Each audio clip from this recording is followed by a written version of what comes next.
Hello friends, कैसे हैं आप। स्वागत है आप सभी का वे टू BHU चैनल में।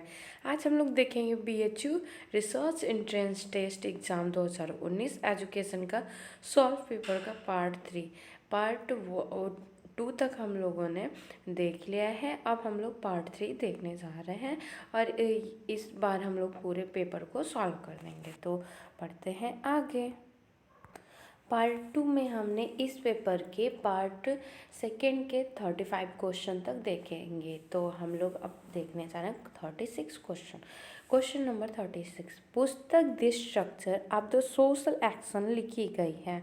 तो यह किसके द्वारा लिखी गई है? ये टालकाट पार्सन्स द्वारा लिखी गई है। कौन सी book? The structure of social action and the structure of social action, ये बुक लिखी गई टालकल पार्सन के द्वारा। तो ये सी ऑप्शन सही है। क्वेश्चन नंबर 37, नकारात्मक शिक्षा की अवधारणा किसने दिया है? तो ये रूसो ने दिया है। यह प्रश्न काफ़ी फेमस प्रश्न है। ये आपको 2013 का जब आप MA इन एजुकेशन का पेपर देंगे तब भी, इसके अलावा नेट हर जगह आपको ये पेपर क्वेश्चन मिलता है।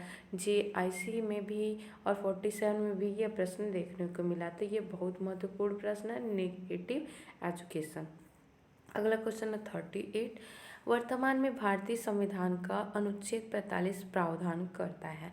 तो अभी जो थोड़ी सी मॉडिफिकेशन हुआ है, तो इसमें 45 के तहत इसमें अर्ली चाइल्डहुड केयर एजुकेशन को भी जोड़ दिया गया है।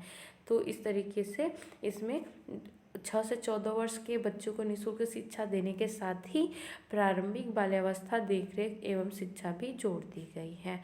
अगला क्वेश्चन है कि a mind that found itself किसकी आत्मकथा है? तो ये मानसिक किसकी ये a mind that found itself आत्मकथा संबंधित है। किससे संबंधित है? तो ये मानसिक स्वास्थ्य, मेंटल हेल्थ एंड हाइजीन से संबंधित है। A mind that found itself से ये मेंटल हेल्थ से संबंधित है। अगला क्वेश्चन है 40, निम्न में से कौन टीम शिक्षण का प्रकार नहीं है? तो टीम शिक्षण में जो है कौन कौन सा किया जाता है? विभाजित कक्षा शिक्षण किया जाता है, समांतर निर्देशन किया जाता है, पूरक या सहयोगी निर्देशन किया जाता है। लेकिन इसमें कहीं पे एसिंक्रोनाइज ऑनलाइन ट्यूटरिंग नहीं की जाती है। ये तो सीधे सीधे अलग लग रहा है। जैसे कि उसमें 2 टाइप्स के टेक्नोलॉजी वाले शिक्षण में है ना, सिंक्रोनाइज और ऑन एसिंक्रोनाइज ऑनलाइन ट्यूटोरियल। तो ये एकदम अलग ही है। तो इस तरीके से टीम टीचर से संबंधित ये नहीं है। तो ऑप्शन इसका डी सही हो जाएगा। और जबकि इन सब में ये टीम टीचर में के प्रकार है। अगला क्वेश्चन है 41, किसने शिक्षा को लोकतंत्र की धाय माँ के रूप में कहा है? तो ये जॉन डीवी हैं, जिन्होंने मिडवाइफ ऑफ डेमोक्रेसी को, एजुकेशन को मिडवाइफ ऑफ डेमोक्रेसी कहा है। ये काफ़ी फेमस प्रश्न है। ये GIC वगैरह में भी आया हुआ प्रश्न है। क्वेश्चन नंबर 42, निम्न में से किस प्रकार का शोध प्रचलित स्थितियों के सुधार पर फोकस करता है?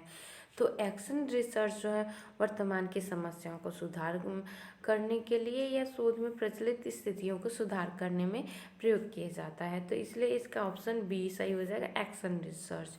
अगला क्वेश्चन है 43, आरोपण के अभिप्रेरणा सिद्धांत के अनुसार यदि छात्र बीमार होने के कारण परीक्षा में अनुत्तीर्ण होता है तब इसका कारण है। तो इसका तब हो जाएगा इंटरनल अनस्टेबल अनकंट्रोलेबल, आंतरिक अस्थिर अनियंत्रणीय हो जाएगा इसका आंसर। अगला क्वेश्चन है अर्पित ARPIT है। तो ये क्या है? अर्पित जो है शिक्षकों के लिए ऑनलाइन रिफ्रेशर कोर्स है, जो कि टीचर एजुकेशन के तहत ये बताई जाती है। ये अर्पित के विषय में बातें। अगला क्वेश्चन है 45, मास्लो के व्यक्तित्व के सिद्धांत में एक धारणा है। तो किसकी है? मनुष्य स्वाभाविक रूप से अच्छा होता है। ये मास्लो के व्यक्तित्व के सिद्धांत की एक धारणा है। अगला क्वेश्चन है 46, लाइफ स्पेस पद का प्रतिपादन किया है। तो ये कोट लेविन की सिद्धांत जो है उसके अंतर्गत ये आता है लाइफ स्पेस की बात, तो इसलिए ये बी ऑप्शन सही हो जाएगा।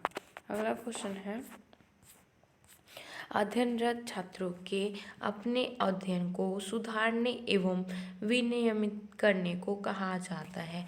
तो स्टूडेंट डायरेक्टेड लर्निंग ये कहा जाता है, छात्र निर्देशित शिक्षण। तो ऑप्शन ए सही हो जाएगा।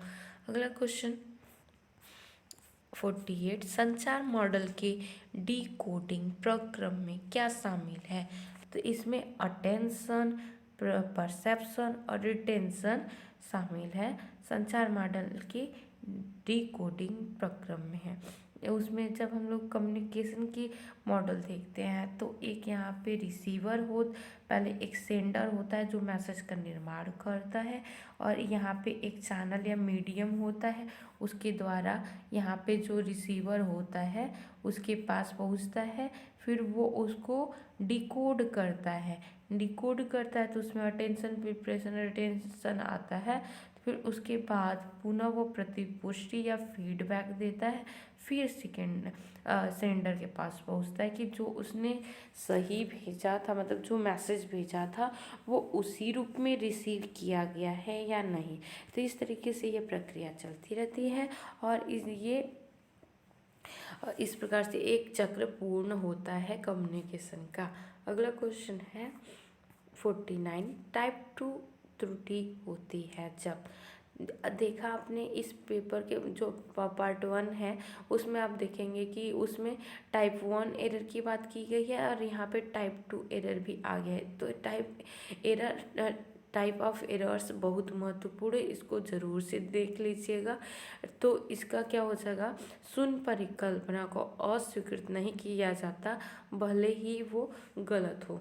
जैसे कि हमारा जो नल हाइपोथेसिस वो फॉल्स है, फिर भी उसको एक्सेप्ट कर लिया जाता है जब हमारी नल हाइपोथेसिस जो है वो क्या हो, नल हाइपोथेसिस जो वो है वो भले ही रॉन्ग हो या फॉल्स हो पर उसको एक्सेप्ट कर लिया जाता है, तो वहाँ पे टाइप 2 एरर होता है। अगला क्वेश्चन है क्वेश्चन नंबर 15, निम्न में से किसने सर्वप्रथम शिक्षा के प्रमुख कार्यों को सामाजिक मानकों एवं मूल्यों के हस्तांतरण के रूप में देखा था। तो ये देखा है इमाइल दुर्खिम ने। तो इसका ऑप्शन डी सही हो जाएगा कि शिक्षा के प्रमुख कार्यों को सामाजिक मानकों एवं मूल्यों के हस्तांतरण के रूप में देखा है शिक्षा को इमाइल दुर्खिम ने। अगला क्वेश्चन है 51, कार्ल जूंग के अनुसार पर्सोना है। तो ये एक पर्सोना का जो है लैटिन शब्द है, इसका अर्थ होता है मुखौटा। फिर इसके बाद ये पार्श्विक एनिमल ऑर्ग से संबंधित होता है कार्ल यूंग के अनुसार। अगला क्वेश्चन है, निम्न में से कौन सी संवेदी अशक्तता नहीं है। तो ये लर्निंग डिसेबिलिटी कोई संवेदी या मांसपेशियों से संबंधित कोई सेंसरी मोटर से संबंधित समस्या नहीं है, बल्कि ये तो मेंटल से प्रॉब्लम है, मानसिक रूप से थोड़ी समस्याएं हैं। ये लर्निंग डिसेबिलिटी, इसमें पढ़ने लिखने से संबंधित समस्या होते हैं, जैसे कि डिस्कैल्कुलिया, अफ्रेजिया, डिसलैक्सिया, ये सब है लर्निंग डिसेबिलिटी के अंतर्गत आता है। इसके बाद है क्वेश्चन नंबर 53, निम्न में से कौन तंत्रिका न्यूरो विकासात्मक डिसऑर्डर है। तो इसमें से कौन सा है, इसमें से है लर्निंग डिसेबिलिटी जो है वो आपका अधिगम अशक्तता, ये आपका विकासात्मक या न्यूरो डेवलपमेंट डिसऑर्डर है। अगला क्वेश्चन है 54, मानक त्रुटि निरूपित करता है। तो मानक त्रुटि आपने देखा कि 2 बार ये मानक त्रुटि इसके फर्स्ट पार्ट में भी प्रश्न पूछा है, इसी पेपर में पूछा है। तो मानक त्रुटि या स्टैंडर्ड एरर को भी ध्यान से देख लीजिए क्या होता है। प्रतिदर्श वितरण के मानक विचलन को या standard deviation of sampling distribution is called is the standard error. तो इसको ध्यान से देख लीजिए या इसको कहीं पे लिख लीजिएगा कि प्रतिदर्श वितरण के मानक विचलन को मानक त्रुटि कहते हैं। Standard deviation of sample distribution is called standard error. अगला क्वेश्चन है 55। ज्ञान के स्रोत के रूप में निगमनात्मक तर्कों को प्रस्तावित किया गया है। तो कि निगमनात्मक शिक्षण की किसने बात कही है? तो अरस्तु ने निगमनात्मक तर्क की बात कही है। अगला क्वेश्चन है, निम्न में से शिक्षा में डिजिटल पहल नहीं है। तो इसमें सबसे पहले कौन कौन सी डिजिटल पहल है वो देख लेते हैं। ई ज्ञान कोश है, प्रेरणा ऐप है। आप लोग जानते हैं कि भारत उत्तर प्रदेश की प्राथमिक क्षेत्रों में विकास लाने के लिए उनमें उसमें शिक्षा में उन्नति है, गुणवत्ता में वृद्धि करने के लिए प्रेरणा ऐप लाया गया है। उसके साथ स्वयं प्रभा जो है ये टीवी चैनल है जो कि लॉकडाउन के दौरान बहुत महत्वपूर्ण रोल निभाए बच्चों के शिक्षण में। तो इस तरीके से ये तीनों जो है डिजिटल पहल है, ये ज्ञानकोश, प्रेरणा और स्वयं प्रभा। लेकिन ये PRERA के प्रेरक कोई पहल नहीं है, तो इसलिए ये ऑप्शन ए सही हो जाएगा। Question number 57। राष्ट्रीय शिक्षा दिवस मनाया जाता है। तो ये 11 नवंबर को मनाया जाता है और ये डॉक्टर अब्दुल कलाम आज़ाद के जन्मदिन के अवसर पे मनाया जाता है। तो इसलिए ये 11 नवंबर को राष्ट्रीय शिक्षा दिवस मनाया जाता है। किसके जन्मदिन के अवसर पे? तो वो मनाया जाता है डॉक्टर अब्दुल कलाम आज़ाद के जन्मदिन पे। और जबकि राष्ट्रीय शिक्षक दिवस जो होता है वो 5 सितंबर को राधाकृष्णन, जो डॉक्टर सर्वपल्ली राधाकृष्णन है, उनके बर्थडे पर मनाया जाता है। Question number 58। एक छात्र जो निपुण मास्टरी लक्ष्योन्मुखी है अप्रेरित नहीं होगा। किससे? तो वो जो इसको अपने गोल से संबंधित है, तो वो अन्य विद्यार्थियों के आगे बढ़ने से उसको कोई इफेक्ट नहीं पड़ेगा। तो इसलिए इसका ऑप्शन डी हो जाएगा। अगला क्वेश्चन है 59। ज्ञान मीमांसा संबंधित है। तो ज्ञान मीमांसा ज्ञान के स्रोतों से संबंधित है।